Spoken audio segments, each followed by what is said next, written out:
I've known him for years. He was in school with my older brother. We grew up in the same golf club and we're now married to sisters. So I caddied for him first on tour in '98. When I started with Padraig, I think he was probably top 10 in the world. So I'm different to a lot of the caddies who were here, who would have caddied in Opens and other tournaments in that they've started from the bottom and worked with players up. I happened to come out with one of the top players in Europe, so I got straight in at a high point. We've had great times. Carnoustie in '07, where he won, he had played great, unbelievable, like the best I'd ever seen him play for 17 holes on the Sunday. And then to come back after what he did and win, that would always stick in my mind. I remember coming down the practice rounds, coming down the last hole, and he was telling me, there's nothing better than the Open on a weekend. The grandstands are full, from early on, you're coming down, the atmosphere is brilliant. And as it turns out, the first time I got to experience the weekend of an Open was '07. So it wasn't, the Sunday in Carnoustie was not as easy going as what Paddy had described it to me as, after walking down and taking in the crowd around. He doesn't look at leaderboards, so it's my job, it's keeping an eye on the leaderboards. So I knew what was going on. I knew, obviously Sergio was just kind of hanging around where he was, wasn't like, and Andres Romero was yo-yoing up and down. So when we stood in 14, I think he might have been maybe one behind at that stage. And he looked at me and just said, like, what do we do? And I said, well, just gave him the 5 wood. And he just said, okay, we've got a chance. So. He'd played, probably, as I say, for 17 holes, the best I've ever seen him play.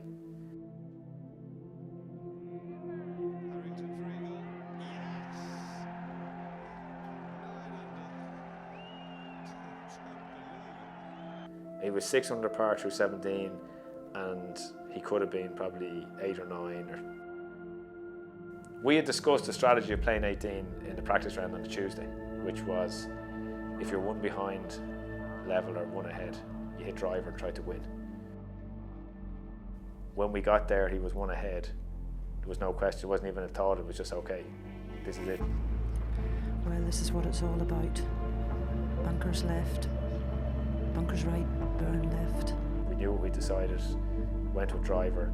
For me, he'd played so well, he'd driven it so well all week, for the weekend, and particularly on the Sunday. I couldn't see him doing anything else but hitting a great tee shot down the last. On the clubhouse clock and time it. Pushed it. There's bunkers there. Gorgeous.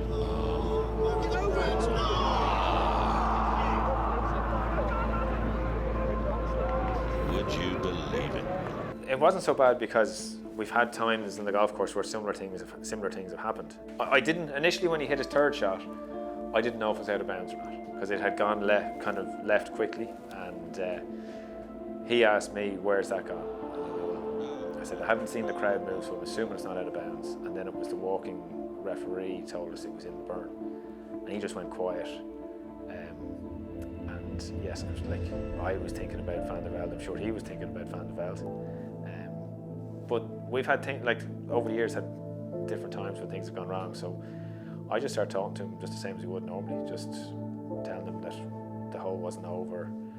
A lot of cliches about, we'll just wait till get through this hole and see what happens. And, he wasn't answering me for probably 2/3 of the walk down. And then he started talking and getting into it. And then by the time we got down there, he'd working out the yardage and he dropped his ball and that he was back into playing golf. So he was fine at that stage. Hold all tickets. Don't tear up any betting slips.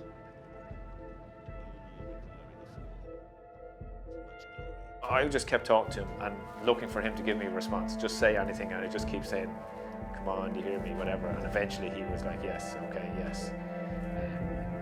And then he started answering me back more and talking a little bit before we got to the ball. So at least it was kind of somewhat out of his head by the time we got down.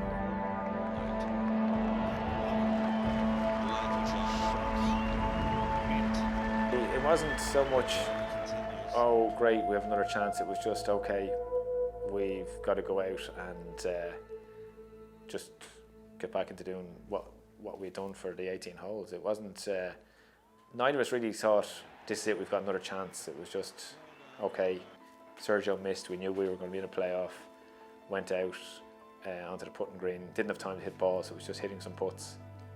Bob Rotella was there. We actually had to, I marked the golf balls the night before. I'd marked up 6 extra balls in case of a playoff, and had left them in the house, and my dad was carrying them around for me, rather. So I was trying to find him before the playoff to get the balls, and Padraig's manager had to get some balls for us from the club, from the pro shop, just in case he didn't make it. So there was a little bit of things going on, which was a nice distraction as well in that. But it was certainly, it was like we were just going to the first tee nearly at the start of the day. There wasn't a question of a relief or anything. It was just, okay, keep going. It was like, he was just still kind of in business mode, I suppose, really, if you want to put it that way.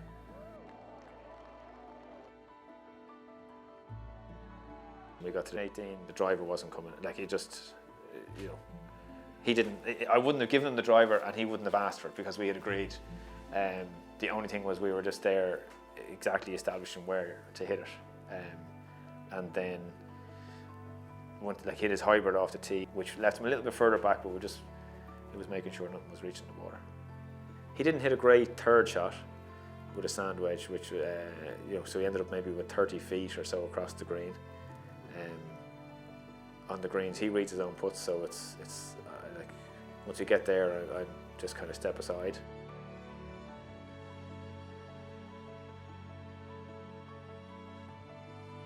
It looked like, at the time, in my head, I'm kind of thinking, God, it's nearly 5 feet. It's probably maybe 3.5, 4 feet, something like that. I remember thinking, God, like, what a disaster. You missed this, what a disaster. We're going down the next hole. But like, for him, as he says, we talked about after, like, to him it was a tap in. He only realised how long it was when we saw it in the replay. He thought it was just, that he had knocked it up nearly stone dead. Whereas I remember standing by the hole as it came up and I kind of thinking, sit down. Like, it went that dodgy distance by, all right. Thankfully, a tap in for him. Yeah.